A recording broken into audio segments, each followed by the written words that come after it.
Hello बच्चों, आज हम पढ़ेंगे ठोस अवस्था।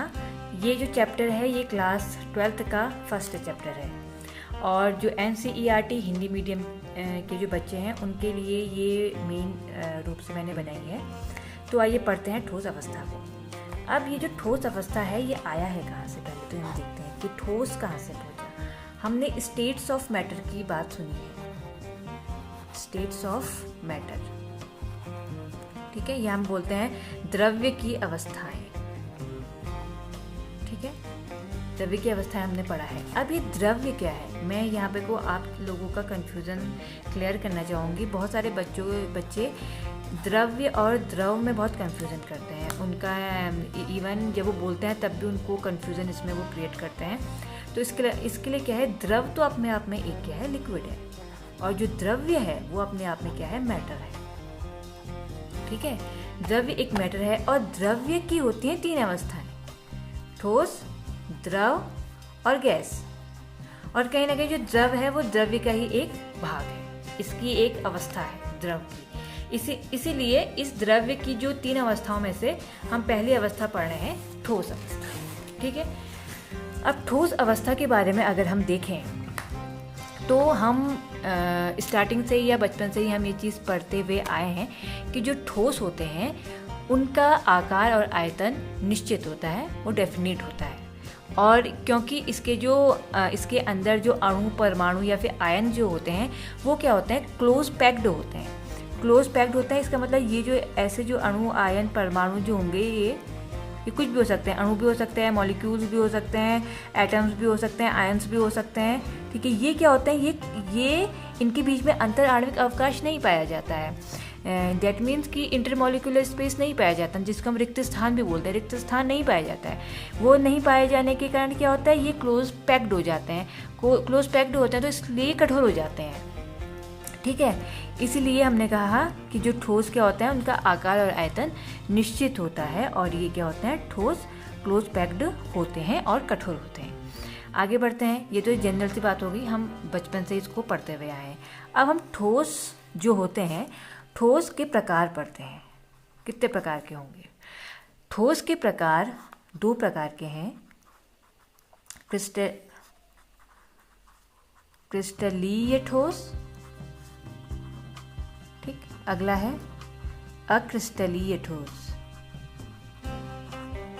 क्रिस्टलीय ठोस और अक्रिस्टलीय ठोस। और ये 2 प्रकार भी बताओ किसके आधार पर डिफाइन किए गए हैं, अणुओं के अवयवी जो कण होता है, अवयवी कणों के आधार पर।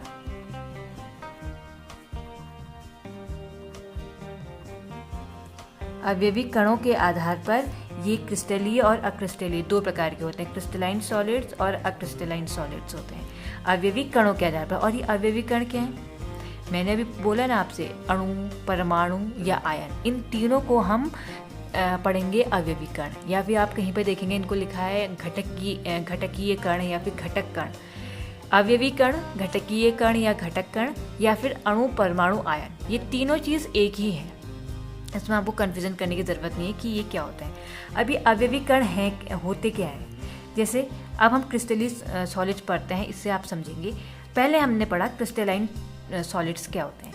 क्रिस्टलाइन सॉलिड्स वो होते हैं जिनमें जो अवयवी कण होता है ना, वो एक निश्चित क्रम में सुव्यवस्थित होते हैं। वो निश्चित होंगे या फिर नियमित रूप से होंगे, मतलब वो टेढ़े मेढ़े जिगजैग रूप में नहीं होंगे, एक निश्चित उनका पैटर्न होगा। इस तरीके से देख रहे हैं आप, एक निश्चित पैटर्न है ये। इसको हम क्रिस्टलीय जालक बोलते हैं, जालक है ये एक क्रिस्टल है, उसका ये क्या है, जालक, जाल जैसा दिख रहा है ना, ये जालक है, ये क्रिस्टलीय जालक है। इस जालक, ये जो जालक है, और आप देख रहे हैं ना इसमें जो अब अवयवी कण इसमें कहाँ पर है, ये तो एक शेल है, ये एक क्या है, ये एक सेल है इसका, यूनिट सेल। अभी आप आगे पढ़ेंगे यूनिट सेल क्या होती है। ये एक सेल को हम यूनिट सेल बोलते हैं। ऐसी बहुत सारी जब यूनिट सेल मिल जाती हैं तो वो एक पूरा लैटिस बना देती हैं, हम इसको लैटिस बोलते हैं।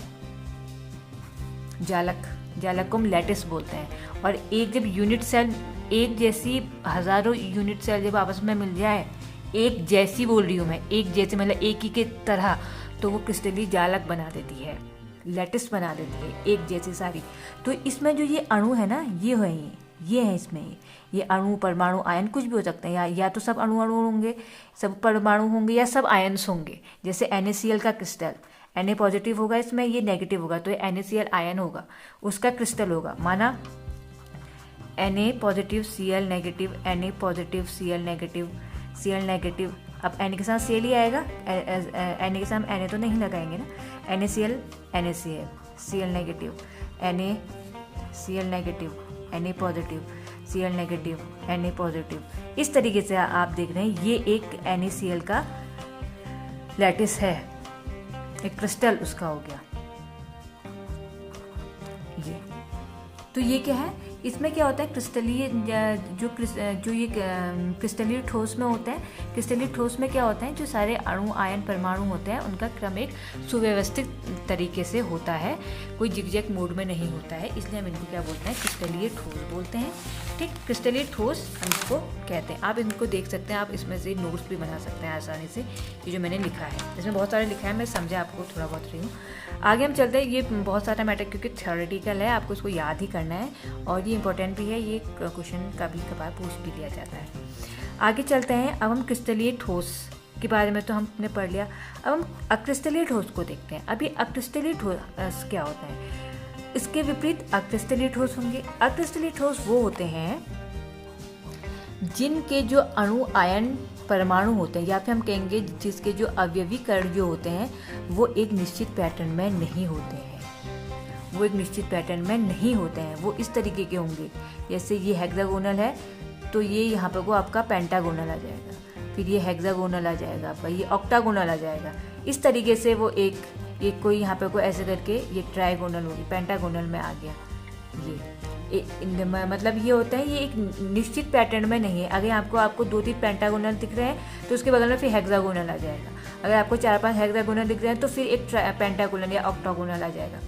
तो इस तरीके से क्या होता है, एक इनका जो निश्चित क्रम में ये सुव्यवस्थित नहीं होते हैं, कोई बड़ा छोटा, छोटा बड़ा बड़ा, इस तरीके से ये होता है। तो हम इनको क्या बोलते हैं, अक्रिस्टलीय सॉलिड बोलते हैं, एमॉर्फस सॉलिड बोलते हैं। जैसे कांच हो गया, प्लास्टिक हो गया, रबर हो गया, रबर ही है। जब जो रबर होता है, अगर हम उसको बहुत मेहनत से काटते हैं तो शायद ही तभी वो सीधा करता है, वरना अगर हम उसको सिंपल काटते हैं तो हम देखते हैं कि वो टेढ़ा मेढ़ा ही कट जाता है, या फिर उसको तोड़ते हैं तो टेढ़ा मेढ़ा ही टूटता है, मतलब एक निश्चित पैटर्न में वो नहीं टूटता है। तो यही उसका कारण है, क्योंकि वो अक्रिस्टलीय ठोस है, क्योंकि उसके अंदर के जो अणु होते हैं ना, ये क्या होता है, ये एक निश्चित पैटर्न में व्यवस्थित नहीं होते हैं। अगली हम बात करते हैं, अब हम इनके गुणों की बात करेंगे। पहले क्रिस्टलीय ठोस के हम गुण देख लेते हैं। क्रिस्टलीय ठोस पहला तो हमने पढ़ लिया कि ये क्या होते हैं, निश्चित और नियमित, इनकी जो व्यवस्था होती है अवयवी कणों की निश्चित होती है और नियमित होती है। दूसरा है, कह रहा है इनमें दीर्घ परास व्यवस्था पाई जाती है। अब बच्चों, ये दीर्घ परास व्यवस्था क्या है, कि क्या होता है कि एक निश्चित अंतराल के बाद, एक निश्चित समय के बाद क्या होता है, जो क्रिस्टलीय जालक जो होता है ना, इसके जो अवयवी कण होते हैं वो बार बार पुनरावृत्ति करते हैं, वो एक समान रहते हैं। जैसे आप इधर को जाएंगे तो सारे अणु पुनरावृत्ति करेंगे, वही होंगे। आप नीचे की लेयर पे जाएंगे, वही होंगे। उसके नीचे जाएंगे, वही होंगे। आप ऊपर देखेंगे, वही होंगे। तो दीर्घ परास व्यवस्था हम इसी को कहते हैं कि जो अवयवी कण होते हैं उनका एक निश्चित पैटर्न होता है, और उनका जो निश्चित पैटर्न है ना, वो पुनरावृत्ति करता है, वो एक सा रहता है ऊपर नीचे। पुनरावृत्ति वो वही रहेंगे, बदलेंगे नहीं, एक से रहेंगे। मतलब ये पूरे हेक्सागोनल में तो ये पूरा यहाँ हेक्सागोनल, नीचे भी हेक्सागोनल, तो एक पैटर्न है ना, और वही पुनरावृत्ति हो रही है। जबकि अक्रिस्टलीय ठोस में ऐसा नहीं होता है, कोई पेंटागोनल है, कोई हेक्सागोनल है, कोई छोटे हैं, कोई बड़े हैं, कोई बहुत बड़े हैं, कोई बहुत छोटे हैं। तो आप खुद ही देख रहे हैं ना, एक निश्चित पैटर्न नहीं है। माना यहाँ पे को ये 4 बड़े आ गए, फिर ये 2 छोटे आ जाएंगे, ये 2 बड़े आ जाएंगे, इस तरीके से। यहाँ 4 बड़े, फिर ये छोटे आ गए, यहाँ 2 बड़े, 4 बड़े आ गए। इस तरीके से एक निश्चित पैटर्न नहीं दिख रहा है आपको। तो इनमें क्या होता है, तो इसलिए हम बोलते हैं जो क्रिस्टलाइन सॉलिड्स होते हैं, क्रिस्टलीय जो ठोस होते हैं, उनमें क्या होती है, दीर्घ परास व्यवस्था होती है। और जो अक्रिस्टलीय ठोस होते हैं आपको मैं नोट दिखा दूंगी, आप उससे लिख सकते हैं। अभी इसको समझने के लिए इससे लिख लेते हैं। जो अक्रिस्टलीय ठोस होते हैं उनमें पाई जाती है लघु परास व्यवस्था। इसके साथ साथ हम इसका अंतर भी देख रहे हैं और गुण भी देखते जा रहे हैं। ठीक है, हमने गुण भी देख लिया, इसकी ये दीर्घ परास व्यवस्था है, इसका गुण है कि इसकी लघु परास व्यवस्था है, वो क्यों है वो मैंने बता दिया। और ये इसका गुण ये अपना हो गया, इसका ये गुण अपना हो गया। अब हम दूसरा चलते हैं कि इसमें क्या है कि ये ठोस विदलन का गुण प्रदर्शित करते हैं। ये जो क्रिस्टलीय ठोस होते हैं ये विदलन टूटने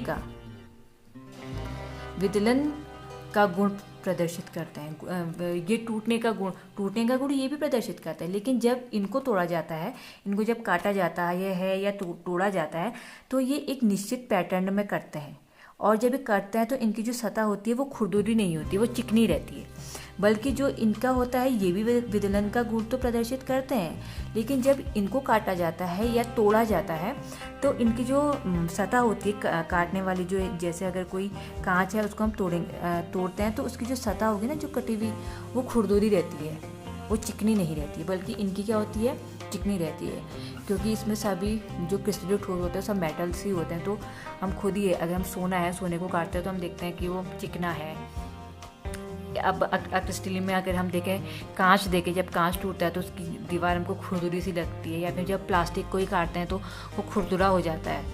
तो इसलिए ये हमने क्या कहा, इसमें विदलन का गुण इस तरीके का है, इसमें इस तरीके का है। आगे हम देखते हैं इनके गलनांक, और इनके गलनांक क्या होते हैं, उच्च होते हैं।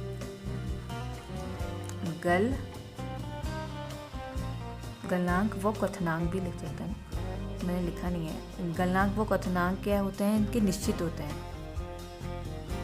मतलब निश्चित है। एक निश्चित ताप पर ये गल जाएगा और एक निश्चित ताप पर ये क्वथ हो जाएगा, मतलब क्वथनांक हो जाए, उबल जाएगा, बॉईल हो जाएगा।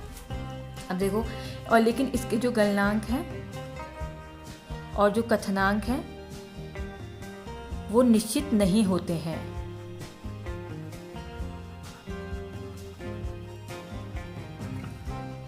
ऐसा क्यों होता है, क्योंकि इसका जो शीतलन वक्र होता है ना, शीतलन वक्र जो इसका होता है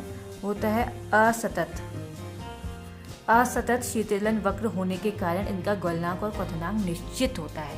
और इनका जो शीतलन वक्र है वो सतत होता है। इस कारण इनका शीतलन वक्र सतत होने के कारण इनके गलनांक और क्वथनांक जो होते हैं वो निश्चित नहीं होते हैं। अब ये शीतलन वक्र क्या है, आइए इसको समझते हैं। ठीक है, मैं ये क्रिस्टलीय ठोस का है, ये अक्रिस्टलीय का है।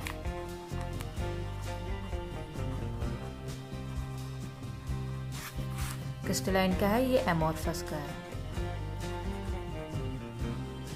ठीक हो गया। अब देखिए, अब हम पानी को लेते हैं। अब हम एक जो असत शीतलन वक्र की बात कर रहे हैं, अब कैसे उसको हम समझेंगे। हम तापमान लेते हैं। मैंने कहा कि मैंने जल लिया, मतलब भाप, जल की बात लेते हैं। हमको भाप को पहले पिघलाना है, ठीक है। उसको भाप को हमने किस में लेके आना है, द्रव में लेके आना है। मैंने 160 डिग्री का एक टेम्परेचर दिया। 160 से वो फिर मैंने और गर्म करा, ठीक है। गरम करा तो एक स्टेज ऐसी आ गई जहाँ पर एक कांस्टेंट हो गया माना। और वो स्टेज कौन सी होगी, जब भाप द्रव में बदल जाएगी, 100 डिग्री सेंटीग्रेड बदल जाएगी ना। ये अवस्था परिवर्तन होगा, change in state. State change हो गई ना, भाप से क्या बन गया, वो द्रव बन गया। और कितने तापमान पर, 100 डिग्री। तो ये तापमान निश्चित हो गया। निश्चित क्यों हुआ, जब तक पूरी भाप द्रव में नहीं बदलेगी तब तक ये 100 डिग्री ही ये तापमान रहेगा, ठीक है। अब ये एक अवस्था परिवर्तन हो गई जहाँ पर ये क्या हो गया, भाप क्या हो गई, द्रव में बदल गई, ठीक है। इसको फिर हमने इसका और टेम्परेचर घटाया, 30 डिग्री कर दिया, 30 कर दिया, 40, 30, 20 हो गया, 10 हो गया। फिर ऐसा आते एक जगह ऐसी आई, फिर ये नीचे आया, आते एक जगह फिर ये कांस्टेंट हो गया, फिर अवस्था परिवर्तित हो गई, चेंज इन स्टेट हो गया, अवस्था परिवर्तन होगी। और यहाँ पर क्या बन गया, ये बर्फ बन गया। तो आपने देखा ना, अवस्था इसमें परिवर्तित हो रही है। इसलिए अवस्था परिवर्तन होने के कारण जो क्रिस्टलीय ठोसों के गलनांक और जो कथनांक होते हैं ना वो निश्चित हो जाते हैं। उल्टा देख लिया, अवस्था परिवर्तन आ गई है। जैसे ही एक कांस्टेंट आपने देख लिया है निश्चित एक समय पर, हमने कहा था ना, हमने लिखा है कि निश्चित ताप पर वो द्रव में बदल जाते हैं, तो इसी को क्या बोलते हैं हम, गलनांक और कथनांक, इसलिए इनके निश्चित होते हैं। इनके हमने इसी को हम बोलते हैं हम असतत शीतलन वक्र। हमने क्या बोला इसको, असतत शीतलन वक्र, हमने इसी को कहा। इसमें क्या कहा हमने, हम बोलते हैं इसमें सतत, इसमें कोई भी अवस्था परिवर्तन नहीं होती, क्योंकि हमने कहा क्योंकि इसमें अवस्था परिवर्तन हो ही नहीं रही है, ये जैसे थे ये वैसे ही एक सतत चलते रहता है, परिवर्तित होते रहते हैं। ऐसा नहीं कि ये जब पहले द्रव में बदल रहे हैं, फिर ये गैस में बदल रहे हैं, सॉरी ये द्रव में आ रहे हैं, फिर बर्फ बन रहे हैं, या फिर गैस बन रहे हैं, या गैस से द्रव में आ रहे हैं। इनमें कोई ऐसा परिवर्तन दिखाई नहीं देता है, इसलिए हम इसको बोलते हैं सतत शीतलन वक्र। ये एक सेटिस्फाइड वो है कि मतलब ये मापित किया गया है कि ऐसा ऐसा होता है, इसलिए ये ज़्यादा ऑथेंटिकल माना गया है। आगे हम अगला गुण देख रहे हैं। अब आप समझ गए ना क्या शीतलन वक्र है। इसका शीतलन वक्र असतत होता है, इसका सतत होता है, और ये किस कारण होता है, क्योंकि इनमें अवस्था परिवर्तन इसमें पाई जाती है क्रिस्टलीय ठोस में, इसलिए इनके गलनांक कथनांक भी निश्चित होते हैं, इनके निश्चित नहीं होते। अगला हम देखते हैं ये विषम, जो ये वाले हैं, ये विषम दैशिकता का गुण प्रदर्शित करते हैं। विषम दैशिकता का गुण प्रदर्शित करना को क्या कहते हैं, क्योंकि क्रिस्टल लिए गए जो ठोस होते हैं उनमें अनेक भौतिक गुण होते हैं, जैसे उनका अपवर्तनांक है, उनकी कठोरता है, उनकी कंडक्टिविटी है।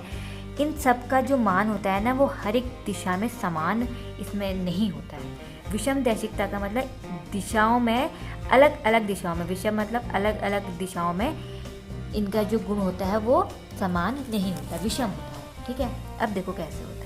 हम एक दिशा यहाँ को गए, एक दिशा हम ये गए, या फिर आप यहाँ चले जाओ, या यहाँ वाली दिशा में सब आपको एक से दिखेंगे। एक दिशा हम यहाँ से यहाँ को आए, या यहाँ से ऊपर को चले गए। अब आपको हर दिशाओं में देखो, यहाँ पे सब Cl है, ठीक है, यहाँ पे सब NaCl है, यहाँ पे सब Na है, या ऐसे जाए या ऐसे। तो आपने अलग अलग दिशाओं में देखा ना, तो अलग अलग जो क्रिस्टल जो ये लगे हुए हैं, क्या बोलते हैं, ये जो आयंस लगे हैं या अणु परमाणु जो लगे हैं, ये अलग अलग गुण प्रदर्शित करेंगे। तो अलग अलग दिशाओं में इनके जो भौतिक गुण होते हैं, विषम दैशिकता के साथ आप हमेशा भौतिक गुण को जोड़ेंगे, और भौतिक गुण में हम अपवर्तनांक, उसकी कठोरता को देखते हैं। ठीक है, तो इनके जो विषम दैशिकता के गुण होने के कारण जो इनके भौतिक गुण होते हैं वो क्या होते हैं, अलग अलग दिशाओं में अलग अलग होते हैं, इसलिए ये विषम दैशिकता का गुण प्रदर्शित करते हैं। ठीक है, का गुण प्रदर्शित करते हैं। लेकिन जो अक्रिस्टलीय ठोस हैं वो क्या करते हैं, वो विषम दैशिकता का कोई गुण प्रदर्शित नहीं करते। अब जैसे ये है हमारे इस तरीके क्रिस्टल, अब आप कहीं से भी इसमें जाइए, जो हमारे भौतिक गुण हैं वो यहाँ पे कोई सबको हमको एक से ही मिलेंगे, कोई ये विषम दैशिकता का गुण प्रदर्शित, क्योंकि वो अपने आप में ऐसी कॉन्जुगेटेड हैं, तो हमको कुछ उसमें जो उसके जो कठोरता है या फिर उसका अपवर्तनांक है वो एक दिशा में निश्चित नहीं मिलता है, इसलिए ये विषम दैशिकता का गुण प्रदर्शित नहीं करते हैं। अब अगला है इसका शीतलन वक्र असतत होता है, ये आप देख भी रहे हैं ना, ये हमने समझ लिया है। ये इनकम्प्रेसिबल और कठोर होते हैं, असंपीड्य बोलते हैं। असंपीड्य होते हैं मतलब, असंपीड्य मतलब जिनको हम प्रेस नहीं कर सकते, जिसका आकार जो है वो वही रहता है। अब जैसे ये पेन है, ये ठोस है, तो मैं अब इसको कितना ही दबाऊं ये असंपीड्य हो गया ना, इनकम्प्रेसिबल हो गया कि ये अब दबेगा ही नहीं। तो मतलब ये कि अभी नहीं, जिसका आकार जितना है वो उतना ही रहेगा, तो इसलिए हमने बोला कि ये असंपीड्य होते हैं। ये हो गया। अब अगला ये है अक्रिस्टलीय ठोस, ये हमने समझ लिया क्या है, इसके गुण भी इसके साथ साथ हमने देख लिए है। अब हमने इसके जो ठोसों में अंतर था वो भी हमने देख लिया। देखो इसकी हमने लिखी जो इसकी ज्यामिति, इसकी जो जियोमेट्री होती है वो एक क्या होती है, डिफाइन होती है, डेफिनेट होती है। ठीक है, हमने लिख लिया इस तरीके से होती है। अक्रिस्टलीय की जो ठोस जो होते हैं उनकी जो ज्यामिति होती है वो निश्चित नहीं होती है। क्यों नहीं होती वो भी लिखा है। अगला हमने ये भी शीतलन जो वक्र है असतत होता है, ये क्यों होता है वो भी हमने देख लिया है। देखो अगला लिखा है हमने, इनकी प्रकृति वास्तविक होती है। अब वास्तविक कहने का मतलब है कि क्योंकि इनकी प्रकृति वास्तविक इसलिए है क्योंकि इनकी जो ज्यामिति होती है ना क्रिस्टलीय ठोसों की, वो निश्चित होती है और इनकी जो प्रकृति होती है वो आभासी होती है। ठीक है, ये क्या होता है, इनकी क्योंकि ज्यामिति निश्चित तो है नहीं, तो इनकी जो प्रकृति होगी वो कैसी होगी, आभासी होती है। ठीक है, अगला हमने देखा है कि दीर्घ परास व्यवस्था, ये हमने देख लिया, विषम दैशिक हम लोग ने देख लिया है। तो फिलहाल इतना, मेरे ख्याल से आप लोगों को इन दोनों के गुण और अंतर दोनों चीज़ समझ में आ गई होगी। नेक्स्ट वीडियो में हम इसके आगे की बात करेंगे कि क्रिस्टल जालक क्या होते हैं, एकक कोशिका क्या होती है, ठीक है, और इसके जो अलग अलग पैरामीटर्स क्या होते हैं इनकी बात करेंगे। तो फिलहाल के लिए इतना ही।